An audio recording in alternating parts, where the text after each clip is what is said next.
Lors de la précédente causerie, nous étions témoins de la conversation qui s'est déroulée entre le Christ, assis sur la margelle du puits de Jacob, et la Samaritaine, qui venait y puiser une cruche d'eau.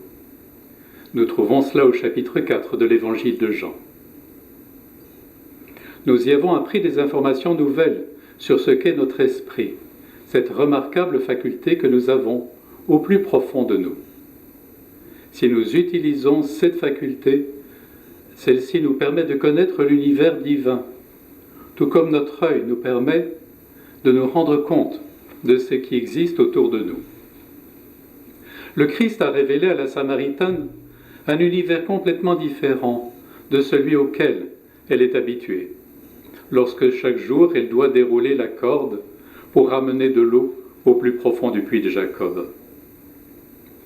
Le nouvel univers que la Samaritaine découvre, c'est le royaume. C'est cet espace-temps nouveau que le Christ nous propose. En ce nouvel univers, la corde dont se servait la Samaritaine devient le lien qui unit l'humanité et la divinité en la personne du Christ. La cruche qu'elle laisse sur la margelle du puits, en courant vers la ville des Samaritains, devient cette argile dont l'être humain était modelé, et qui, dans le Christ, métamorphosé par la fusion de l'Esprit Saint, devient le corps transfiguré du Sauveur. L'eau qui est au fond du puits de Jacob devient en réalité cette nappe phréatique souterraine, qui pour nous est l'ultime souvenir du paradis que nous avons perdu. Car au plus profond de nous se trouve réellement cette nappe souterraine d'eau spirituelle dont l'état dépend de la situation où nous sommes par rapport à Dieu. Si nous considérons Dieu comme un étranger, cette nappe phréatique souterraine est une eau immobile, stagnante, plongée dans l'obscurité. Si par contre Dieu est pour nous une présence vivante, quelqu'un avec qui nous dialoguons, cette eau intérieure se métamorphose en un fleuve puissant, sur les rives duquel s'épanouit une végétation abondante qui porte de nombreux fruits d'amour et de charité. La conversation du Christ avec la Samaritaine se produit sous le soleil éclatant de l'heure du midi. La partie de l'évangile de Jean qui nous raconte cet épisode raconte un fait réel, historique, mais comporte également une signification spirituelle qui vient bien au-delà des apparences. Ce soleil de midi plonge le rayon spirituel du Christ verticalement dans le puits de Jacob mystique et rencontre la nappe d'eau souterraine. Cette rencontre change la nature de cette eau par l'effusion de l'Esprit Saint. Et cette eau se transforme, se métamorphose en ce fleuve puissant qui existe en nous à partir du moment où nous consentons à collaborer avec Dieu. C'est le fleuve de vie limpide comme du cristal sur les rives duquel poussent des arbres de vie dont les feuilles peuvent guérir les païens, comme le dit l'Apocalypse au début du chapitre 22. C'est cela qu'annonçait Jésus dans le temple de Jérusalem, debout et à pleine voix. Si quelqu'un a soif, qu'il vienne à moi et qu'il boive, celui qui croit en moi, selon le mot de l'Écriture, de son sein, c'est-à-dire du sein du croyant, couleront des fleuves d'eau vive. L'évangéliste Jean, au chapitre 7, verset 39 de son évangile, nous explique. Il parlait de l'esprit que devaient recevoir ceux qui croient en lui. C'est le Christ qui nous donne l'Esprit Saint, et c'est ce même Esprit Saint qui métamorphose notre être intérieur. Plusieurs symboles peuvent évoquer la vie spirituelle, mais celui de l'eau présente des caractéristiques intéressantes. D'une part, l'eau est pratiquement synonyme de la vie, et l'assèchement du paysage en fait une terre désolée. Par contre, l'eau peut être conservée, préservée en l'univers souterrain, comme on le voit maintenant pour la planète Mars, par exemple, où d'immenses quantités d'eau existe sous forme de glace, sous la poussière et les rochers de la surface de cette planète où la vie est absente. C'est un beau symbole qui peut évoquer ce qui s'est passé dans l'histoire de l'humanité suite au refus originel de l'être global de l'espace-temps paradisiaque. L'eau liquide a besoin d'être calme et tranquille pour refléter la lumière de l'astre du jour ou de la nuit.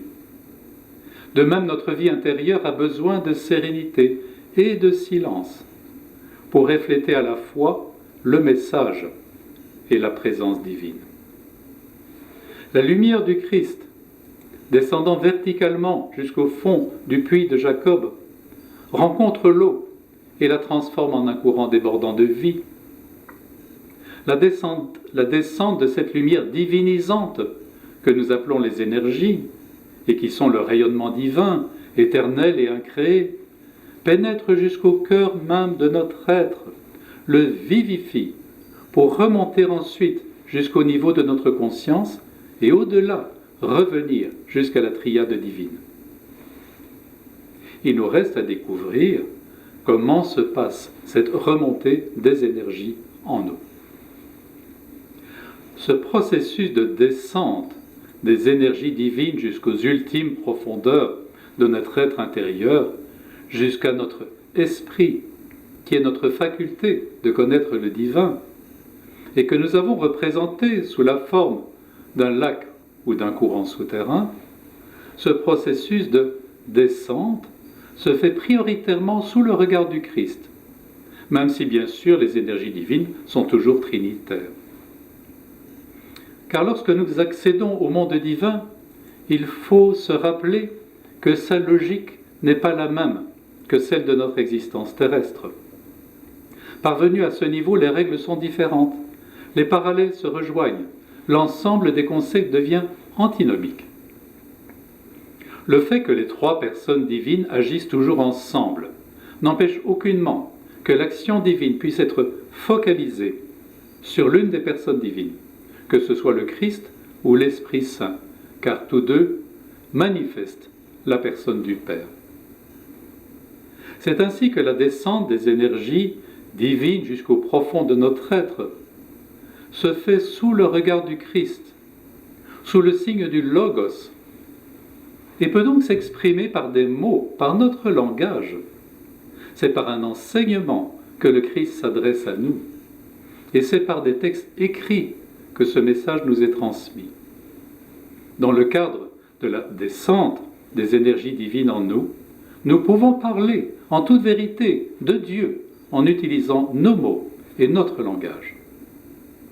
Par contre, lorsque ces mêmes énergies divines remontent du plus profond de notre être jusqu'à notre niveau conscient, cette remontée se fait prioritairement sous le regard de l'Esprit Saint et n'est pas accessible à notre langage. Cette remontée échappe à la pensée théologique de type rationnel, ainsi d'ailleurs qu'à l'analyse psychologique. D'ailleurs, la théologie de l'Esprit Saint échappe en grande partie à notre entendement. Nous savons maintenant qu'il y a des choses que l'on peut dire avec nos mots et que d'autres échappent à notre formulation. Il y a ce qui se dit et ce qui ne peut pas se dire, mais qui peut seulement être suggéré par une intuition. Sous quelle forme ces énergies divino-humaines remontent du niveau de notre esprit jusqu'à notre niveau conscient? En fait, la spiritualité trouve son expression dans le symbole. La croix et une icône sont des symboles, et dans un processus de connaissance qui se situe au niveau de la suggestion. Oui, ce terme de suggestion est ambigu, car il désigne ordinairement l'influence occulte qu'une personne peut exercer sur une autre. Or, il n'est pas du tout question de cela dans ce qui nous intéresse. Ce que nous envisageons maintenant, c'est le mode d'action de ces énergies en notre être intérieur, qui s'exprime par une intuition qui part du plus profond de notre âme. Après avoir apporté cette précision, nous pouvons maintenant affirmer que tout enseignement de la vie spirituelle est de l'ordre de la suggestion, mais d'une suggestion spécifique que nous pourrons appeler suggestion créatrice. Car nous sommes appelés à devenir des êtres humains du double plan, ce qui veut dire que notre conscience appartient à la fois à ce monde et à notre univers intérieur. Idéalement, notre conscience devrait être le reflet adéquat du monde intérieur et spirituel de notre âme. Idéalement, il nous faudrait contrôler les influx qui parviennent du monde extérieur afin d'éviter d'être réduits en servitude et en esclavage par les incitations et les agressions qui proviennent de notre environnement. Eh bien, la plupart du temps, c'est loin d'être la réalité. Trop souvent, nous vivons dans l'illusion et nous nous laissons conduire, captiver, distraire par le jeu des apparences. Et ça va jusqu'à la destruction de notre être intérieur, l'effondrement de notre moi divisé contre lui-même, victime de la force paralysante et séparatrice du monde. Citons l'évangile de Luc lorsqu'il nous dit « Il court à la ruine et ses maisons s'écroulent l'une sur l'autre ».